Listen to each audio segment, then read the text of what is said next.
Hello everyone, welcome to a quick video on the basics of Google Sheets.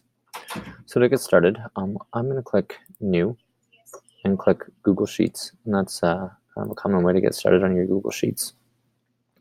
When you first get into the Google Sheets, you're going to start by giving it a title. So make sure you kind of give it something appropriately named, so that way you can kind of find it later. So here's a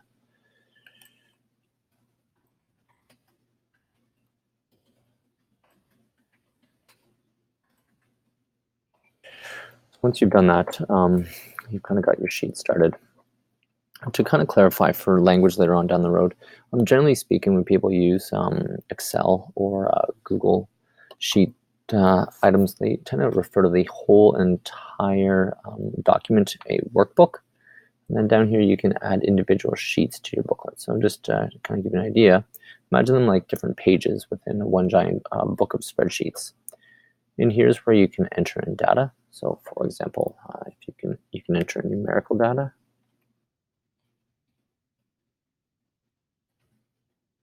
You can see numerical data lines up on the far right, and then if you add text-based data, it lines up on the left. So kind of just a quick note. So numerical data, when entered correctly, ends up on the right, or right justified, and language or string-based or text-based data shows up on the left. And even if you mix up letters and numbers, you'll see that that starts out on the left, and then again left. So if you ever notice that a student has something weird and they have entered data and it's showing up on the left, it means there's something that they've done. The other amazing thing that you can do with Google Sheets is you can also do some math with it. So if you ever start out with an equal sign, that means you're about to do some math. So for example, you can do what is, and I can click on this cell, so it takes the value of A4, so A4, put a plus sign, I can add it to A1, and when I press enter, it does my math for me. So I click on that cell, so right here is the value, and then right here, formulas area, is where that formula actually occurred. If you want to adjust, let's say I want to actually add A2, I can delete it, and then click enter, it actually redoes that math.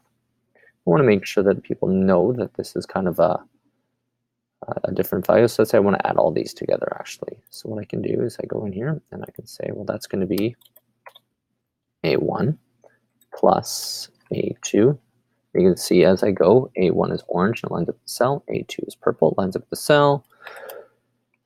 Plus A3, it's blue, so it lines up with that cell.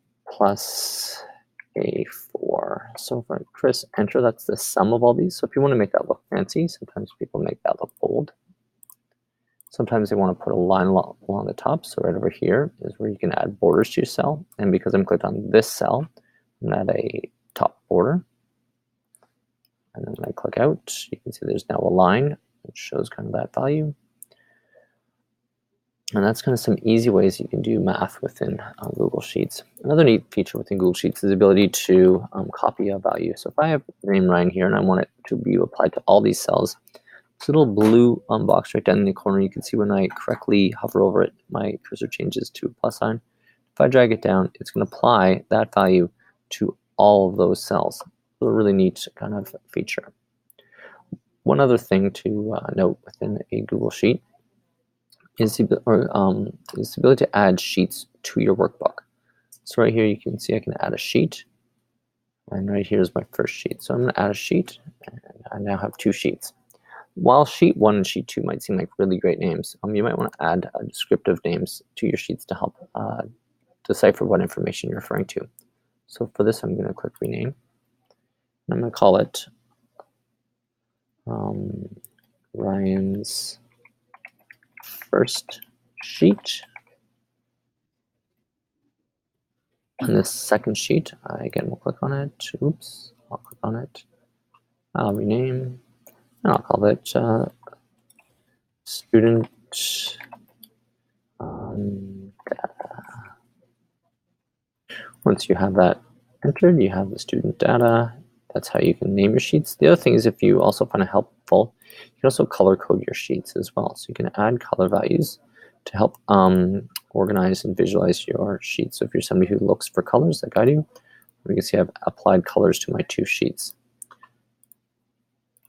Finally, let's say you have a set of data that you'd like to visualize. So you have this set of data right here. What you can do is you can go Insert, Chart, and easily access a chart. It will look at your data and try to guess at what you want to do. And you can see right here, it's made a bar graph for what I've done. If I do not want a column chart or a bar graph, I can easily change it to a pie graph as well. You can include labels if you need to. And you can also figure out what you'd like to do to have kind of as a header or label. So you can see I've applied no header to this, so it didn't really know what to give as a title. These are all very easily done and customized. And you can even take this, chart that's been made and then import that into a Google Doc, and it will be linked together with your data. So if your data changes here, it will actually be reflected within your Google Doc. Another nice thing within your data is if you have a couple different values and you select them, down here is the Explore button.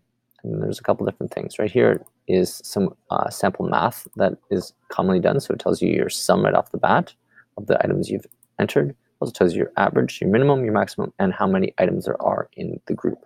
So again, if I set off 4, you'll notice it already gives me my sum of 1276, or 1276. It also tells me other piece of information. Down here, the Explore button is common data that you might want to grab, or it even suggests a couple graphs that it thinks you'll want. That's the Explore feature. I hope this was a good initial tour. I look forward to showing you some more things coming up.